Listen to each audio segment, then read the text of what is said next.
Hello everyone, welcome back to my channel. It's Soju Vlog. So good afternoon and good evening everyone. अनि अहिले चाहिँ बजेको छ तपाईको 4 PM अनि मैले चाहिँ किन भिडियो बनाएको भन्दाखेरि today I'm going to make beef achar. अनि एकजना मलाई स्टाफले चाहिँ आज beef achar चाहिँ अर्डर गर्नु भएको छ अनि म तपाईहरुलाई I will show you my recipe also. म चाहिँ पुरा बेसी सिम्पल तरिकाले बनाउँछु अनि I don't like so much spices अनि म बनाउँछु I don't know उहाँलाई मन पर्छ कि मन पर्दैन but I will try my best अनि तपाईहरुलाई पनि म मेरो रेसिपी शेयर गर्ने छु. Wait for the stuff. मैले सामानहरु अर्डर गरेको छु अनि त्यो सामानहरु मैले अर्डर गरेको छु अनि म चाहिँ त्यो सामानहरुको वेट गरिरहेको छु. आफ्टर दैट चाहिँ I'm going to share you my बनाउँ भनेको थिए तर के भन्छ उहाँले चाहिँ पुरा रिक्वेस्ट गर्नुभयो त्यही भएर बनाउँछु बनाउँछु भनेर चाहिँ म आइरहेको छु. किन भन्दाखेरि मलाई बनाउन नमन परेको भन्दाखेरि चाहिँ मासुको अचार चाहिँ यस्तो खालको हुन्छ कि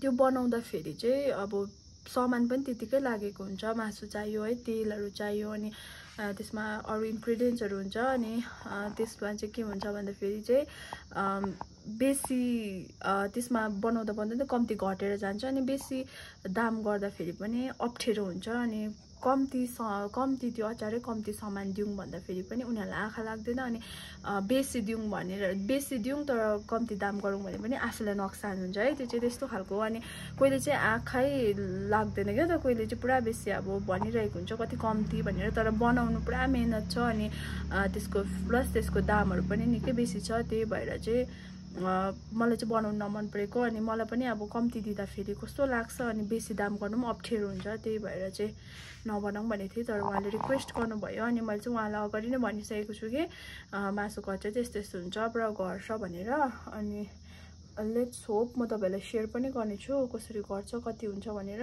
हेरौँ अब स्टार्ट गर्ने छु.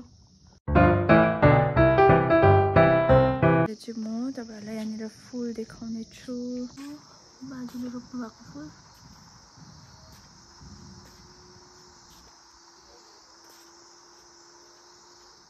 दिनुभएछ कि तर हड्डी रहेछ यहाँनिर यत्रो हड्डी कसरी निकाल्नु होला है. म चाहिँ यसलाई बेसी चाहिँ हड्डी नै निक्ले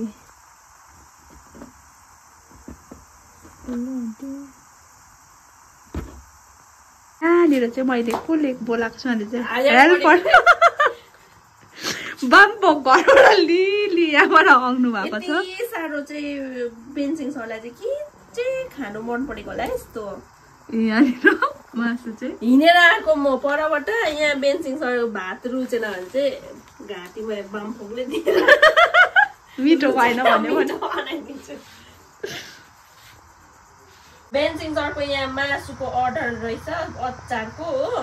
यहाँ घरबाट बाम्फोक लिएर चाहिँ यहाँ अचार बनाउँदैछु हो. यहाँ पैसा चाहिँ एक्स्ट्रा चाहियो ल लोबे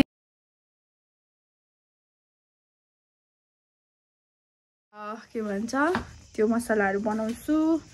त्यसले चाहिँ यहाँ हेल्प गर्नुहुँदैछ. म एक्लै भएको भए त कम्बर दुखिसक्यो. हड्डी निकाल्दै कम्बर दुखेछ झन् मासु खाँदा के हुन्थ्यो होला.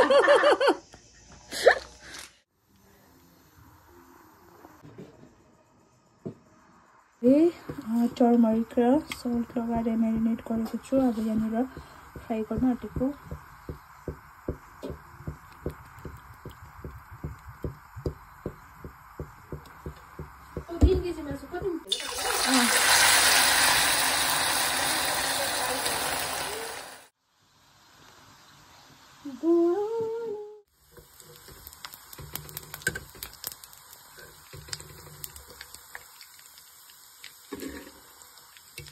मैले चाहिँ यहाँनिर फ्राई गरिसकेँ. अघि हामी 6 बजी स्टार्ट गरेको 9 बजिसक्यो भक्क सक्यो अनि फ्राई गर्दाखेरि चाहिँ यसरी घट्छ नि त मासु चाहिँ. अघि 3 केजी मासु चाहिँ प्लस हड्डी पनि 1 केजी जस्तो थियो अन्त 3 केजी मासु फ्राई गर्दा चाहिँ यति मात्रै लास्टमा चाहिँ यति मात्रै चाहिँ लगाइसक्यो.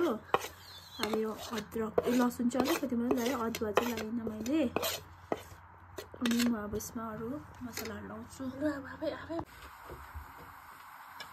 ओके म चाहिँ हातले मुस्छु अनि चाहियो भने अर्डर गर्नुहोस् यहाँनिर मासुको अचार हालत पनि यस्तो भएको छ अचार बनिसकेको छ अब चाहिँ म के भयो लाउँछु कस्तो भएछ भन्ने दामी यहाँनिर म भर्दैछु कति आउँछ नि अब यो बट्टामा लाउँदैछु बट्टा पनि छैन यहाँनिर एमर्जेन्सी बट्टा हो यो चाहिँ मजाले खाँदै खाँदै यसमा लाउँदै आउँछ होला भयो अब त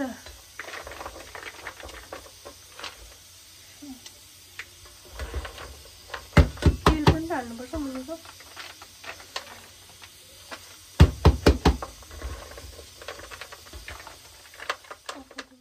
मैले एकपल्ट चाहिँ लगाइसकेँ यहाँनिर यी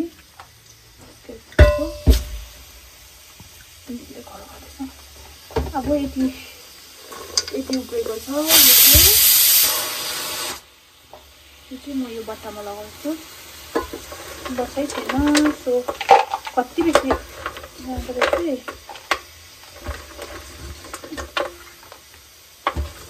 पुरा चौधछ त सबैजनाले चाहिँ मासुको अचार कति कम्ती भन्छ तर